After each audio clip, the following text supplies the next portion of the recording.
আসসালামু আলাইকুম, আমি খন্দকার ইসরাত জাহান। আমার একটা ছোট্ট পেজ আছে পরিণীতা। আমি একজন নারী উদ্যোক্তা। আসলে এটা শখের বশে, আমি যখন ক্লাস 9-এ পড়ি তখনই আর কি শখের বশে ফোন যখন দেখতাম তখন বোরিং হতো যে ফোন দেখে হুদায় টাইম স্পেন্ড করে কি করব, আমি চাইলে কিছু করতে পারি। আমি অনেক বড় আপুদেরকে খেয়াল করতাম যে আপুরা হচ্ছে অনেক কিছু করছে নারীরা মিলে। তো আমি ভাবতাম যে আমি আমার জার্নিটা শুরু করি ছোট ছোট অল্প অল্প দিয়ে। ও নর্মালি যারা রিসেলিং করে, তো সেইভাবে আর কি আমার জার্নিটা শুরু হয়। আর আস্তে আস্তে প্রায় 4 থেকে 5 বছর আমি এই রিসেলিং করছি। লাইভ প্রেজেন্টার হিসেবেও কাজ করেছি, বিভিন্ন জবেও করেছি। তো আমার কাছে বেস্ট লেগেছে হচ্ছে নারী উদ্যোক্তা, মানে নিজের উদ্যোগ নিয়ে কাজ করা। তো এই ক্ষেত্রে আর কি শুরু করা। আমার বিজনেসে আসা হচ্ছে 5 বছর, বাট আমার নিজের উদ্যোগে আসা হচ্ছে মাত্র 1.5 মাস। শুরুতেই শুরু করেছিলাম হচ্ছে ঢাকা থেকে প্রোডাক্টগুলো রিসেলিং করে।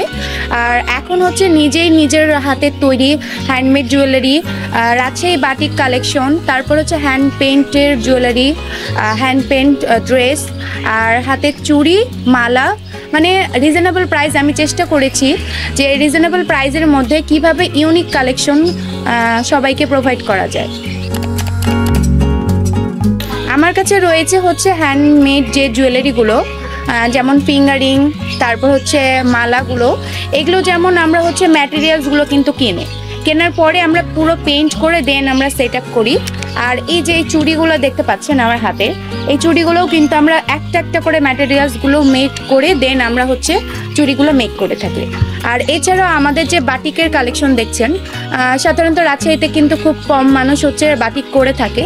তো আমিও তাদের মধ্যে একজন, যে 10 জনের মধ্যে একজন হওয়ার চেষ্টা করেছি যেন আনকমন কালেকশন হয় আমার পেজের কালেকশনগুলো। আসলে বিজনেস লাইফে আসার পর থেকে আমার বাধা, আমি যেহেতু ছোট, বলতে গেলে রাজশাহী শহরে ছোট উদ্যোক্তাদের মধ্যে আমি একজন।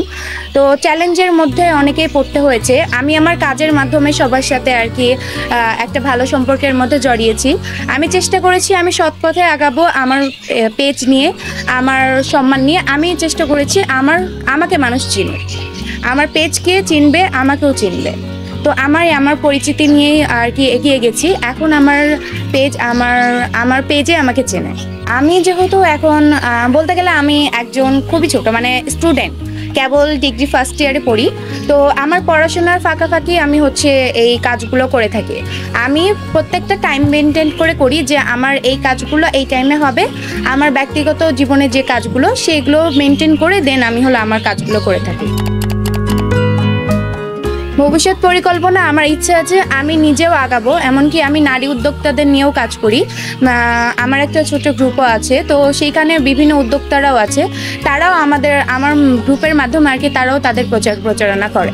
তো আমার কথা, আমি একা আগাবো, আমি সকলকে নিয়ে আগাবো। আমি যখন আমার পেজ শুরু করি তখন আমি একাই নিজের উদ্যোগ নিয়ে করি। আর আমার চ্যালেঞ্জ ছিল যে আমি কি করব জানি না, কিন্তু আমাকে পারতে হবে। তো এই উদ্দেশ্যে আর কি আমার জার্নিটা শুরু হয়। আমি 1 মাস আমার মতো করে আমি রেডি করেছি।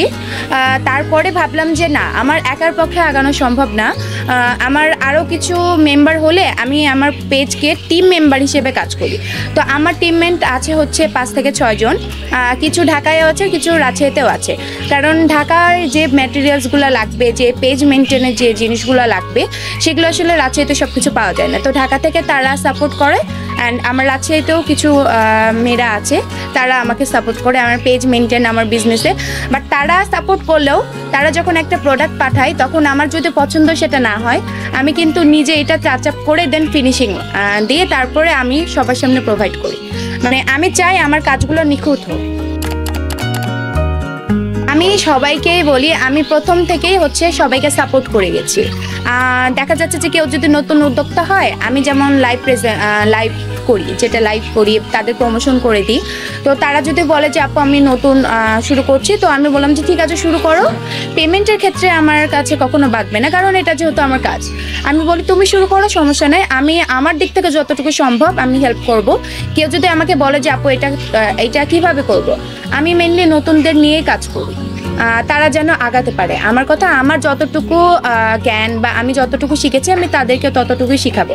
এমনকি আমাকে কোনো কাজ কেউ শিখিয়েও দেয়নি, আমি নিজে থেকে শিখেছি যে মানুষের দেখে তারা কিভাবে কি করছে না করছে সেগুলো ফলো করেই আর কি আমি নিজে শিখেছি আমার কাজগুলো।